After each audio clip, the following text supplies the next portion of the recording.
There I was, staring at him through an incubator. Goop on his eyes, tubes running through his nose, IVs, wires, machines, and a plastic box. The baby inside it, in a coma. One look, and my husband breaks down crying. Alarms are going off. Doctors and nurses are running past us. This was my introduction to motherhood. When was the last time that you felt invisible? You're there, people are all around, and yet no one sees you. It's these moments, the moments when we're on the margins, that we are most vulnerable, but also the most aware. Because at some point in time, we will all find ourselves on the margins. It could be our race, gender, who we love, where we live, what we believe, or just the stage of life that we're in. People are layered, not linear. It's our layers that make us different, and those differences, especially as marketers, that make us so valuable. In America, women make up 47% of the workforce and 56% of college students. We earn more degrees across every category: associates, bachelor's, master's, and doctoral.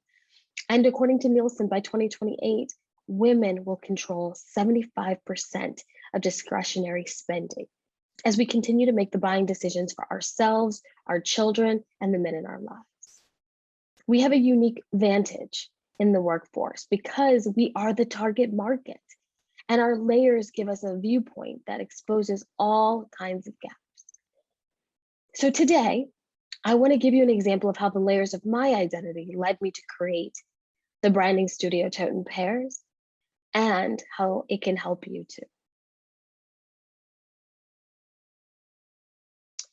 We'll start back with my grandparents, who fled the South in search of freedom and opportunities, landing in Chicago, Illinois. My parents, both born in 1955, were movement babies, nestled tightly between the fight for civil rights and the emergence of feminism. And I was their rainbow baby. After multiple attempts and heartbreaks, I arrived. They called me their precious jewel, and that's how I got my name, Amber. I was a feisty little girl with big goals and even stronger opinions. My parents would often find me in my room leading a team of dolls in major debate. My mother would tell me I could do anything and be anyone, and I believed her. So when I told her at 8 that I was going to be a lawyer, she hugged me, smiled, and said, "Of course you will." And then she sent me out to play. It wasn't until I started filling out college applications that I realized things may not be so simple. My father, who slowly started slipping away, never returned, leaving my mother to pick up the pieces and raise 2 girls on a salary meant for one. My friends were going away for college, and I couldn't follow them because I couldn't afford to leave. And so I chose a small school close to home instead. This was the first time I realized in my life that I was different, that I was layered, and that life might look different. Now, there's something I didn't know as well when I was preparing for college. In the United States, approximately 1 in 5 women will be raped in their lifetime, and I would be one of them. I was always so strong and brave and proud. A piece of my spirit was stolen from me that day. I escaped that college, however, and everything it represented. Taking a leap, I bought a one-way ticket to Arizona and enrolled at Arizona State. While I was there, I taught myself to take deep breaths and learn to embrace the win. And I had a couple big ones. First, I tried out and made the softball team. My sophomore year, we made it all the way to the Women's College World Series, finishing 3rd place. Mind you, less than 1.7% of high school softball players will ever play Division I softball, let alone make it to the championship. And I was so fortunate that I did. While I was there at Arizona State, I also met the love of my life, my husband and co-founder at Tote and Pears, Kai-san, made me believe that fairy tales really could come true for a little girl like me. And I love him, always have. After graduation, I took a job working as an administrative assistant for an education company during the day while I studied for my law exam at night. Remember, I was going to be that lawyer. But it was a conversation in one of the break rooms that changed my life forever. I was talking with someone when a man approached me.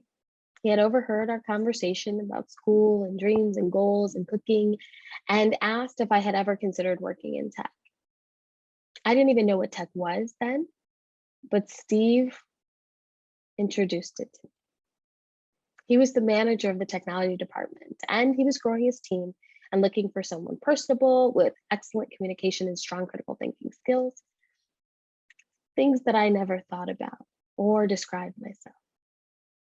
I wanted that job so bad. I wrote and rewrote my resume and my cover letter. I interviewed people. I asked around. I read books. So many people wanted that job. I needed it. I was already $40,000 in debt, and it would cost me another $100,000 to finish up law school. I couldn't afford to be a lawyer. So I went with tech instead. I interviewed and I got that job.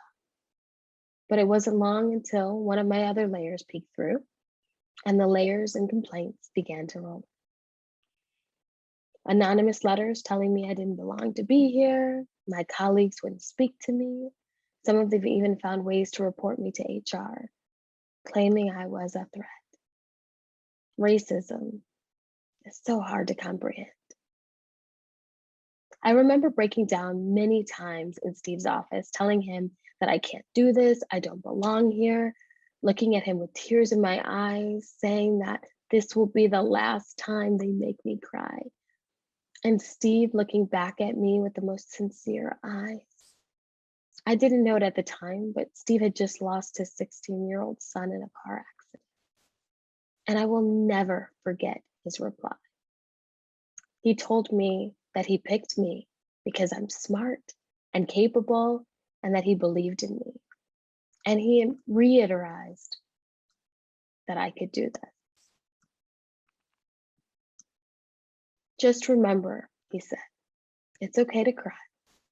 As you get older, you'll learn that there are some moments in life that are worth your tears. This just isn't one of them. And he was right. I was 7 months pregnant, 9 weeks before my due date, when my water broke. I was at work, everyone's head was down, and I didn't want to make a scene. So I quietly packed my bag, told my manager I was leaving, and drove myself to the hospital. I went straight to the emergency room, tears running down my face and water gushing from my dress. The woman at the front desk, never looking up from her computer, asked me for my insurance information, handed me a stack of papers, and told me to sit down. When the nurse finally arrived, she wheeled me into a private room where my husband eventually joined me. He was worried, but hid it with his beautiful smile, a warm array compared to the coolness of that hospital room. I can still hear him pleading to this day.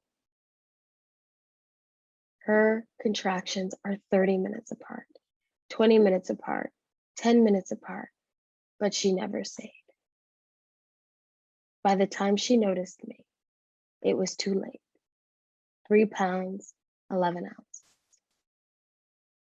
and motherhood.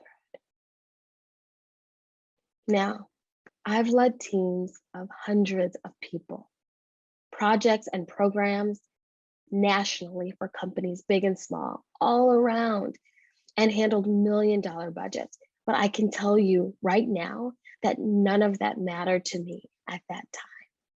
He was here and I was his mother. In the States, we're given 12 weeks to prepare to leave our babies behind. When my time was up, my son could not hear or see. And yet the world forced me to choose. And I chose motherhood.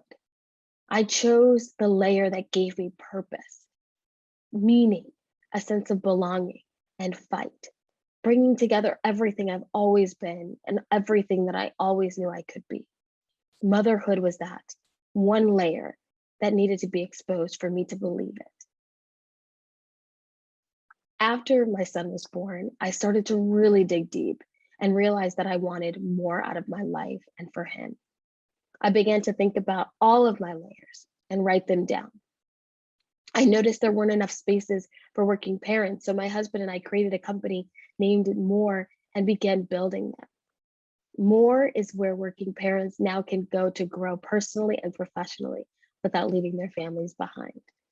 We started by redesigning business conferences, making them family friendly and inclusive. We held our first conference in July of 2016 and then moved on to doing networking events where we invited parents and their children together. And I got so inspired that I decided to dedicate all of my time to doing more, repositioning my agency to focus on filling gaps for women and their families. This January 2021, Tote Pears, my branding studio, turns 10 years old.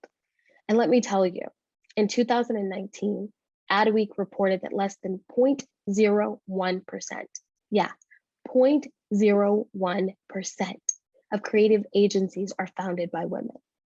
And I'm one of them. But the best part about owning the agency isn't that we just are a creative studio. It's the fact that I was able to build it around things that I cared about, that were not typical, but instead were driven by purpose and passion.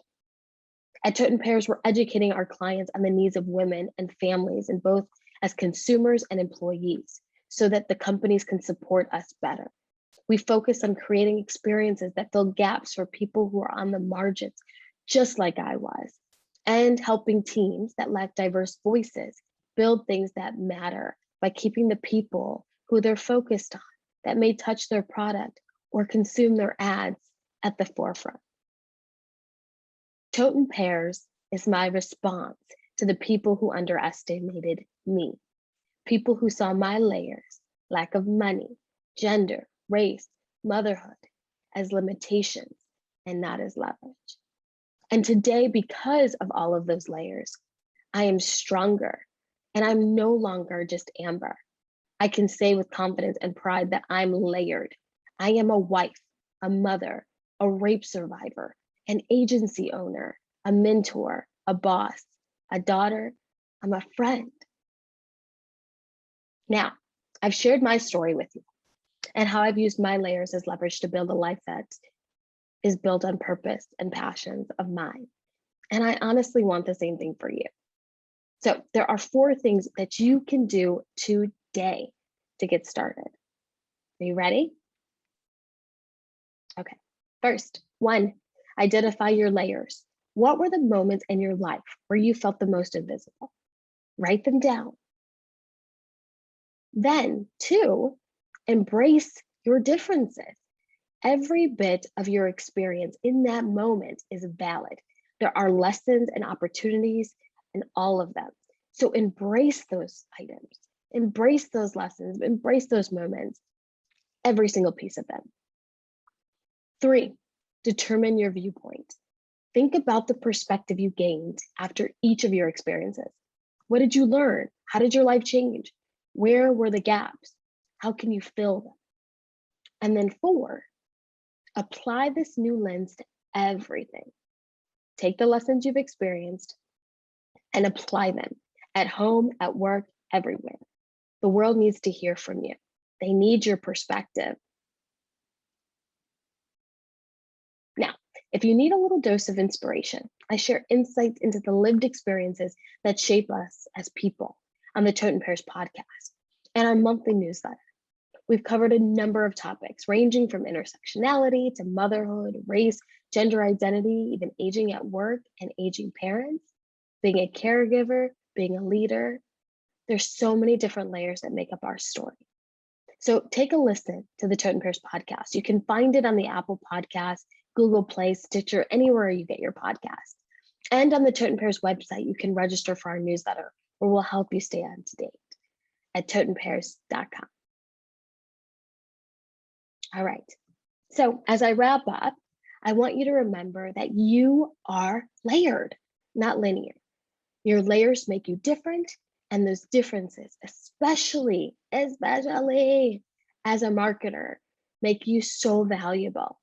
Your layers are your leverage, so use them. Thank you. I'm Amber Anderson, CEO and Head of Strategy at Tote and Pears, and I hope I was able to encourage you today to use your layers as leverage.